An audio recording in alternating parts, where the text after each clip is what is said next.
જય મહારાજ મિત્રો, તમે 45 ડિગ્રી ગરમીની અંદર હેરાન પરેશાન છો. આ વિડીયો તમારા માટે લઈને આવી ગયો છું. જોરદાર મોજ પડી જાય એવી જગ્યા તમારા માટે. હું રહું છું બરોડા, પણ મારા ભાઈનું ઘર અહીંયા છે. એટલે આજે મારા ભાઈને મળવા આવ્યો હતો, એને ગોલો ખાધો. મને એવું લાગ્યું કે આવો ગોલો બરોડામાં મેં નથી મળતો.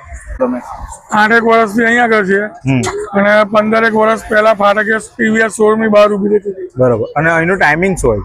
એનો ટાઈમિંગ 6:30 થી 12. બરોબર છે. અને આપણે આઈસ ડીશ જે ચાલુ થઈ જાય ગોલા, કેટલા પ્રાઇસ થી ચાલુ થાય છે? લાકડીમાં 20 રૂપિયાથી ચાલુ થાય, 70 રૂપિયા લગી. બરોબર. અને કલર કેટલા જાતના હોય છે? કલર ઘણા જાતના આવે છે. બરોબર. અને કલર કયા પાણીમાંથી બનાવો છો તમે? મિનરલ વોટરના પાણીમાં. મિનરલ વોટરના પાણી. અને ડીશ 20 રૂપિયાથી ચાલુ થાય છે તો 250 રૂપિયા લગીની ડીશ ચાલુ થાય છે. બરોબર. અમે છે વડોદરાથી અહીંયા ખાવા માટે આવ્યા છે. બહુ સરસ છે, બહુ જોરદાર લાગ્યો, બહુ ટેસ્ટી પણ છે અને બહુ મસ્ત લાગ્યો. બધા આવે તો એટલું સારું, એકદમ ખૂબ ટેસ્ટી છે. તમારા લાઈફમાં સાહેબ એકદમ સ્વીટનેસ ભરી દેવાની છે એવા કલર તમારા માટે લાવ્યા છે. 100% નેચરલ, વિધાઉટ એસેન્સ અને એકદમ હેલ્ધી કલર તમારા માટે લાવ્યા છે. લોટ્સ ઓફ તમારા માટે વેરાયટી લઈને આવી ગયા છે. આઈસ ડીશમાં પણ તમને લોટ્સ ઓફ વેરાયટી જોવા મળી જવાની છે. 100% હાઇજેનિક કલર સાથે તમને આ બધા બરફના ગોળા મળી જવાના.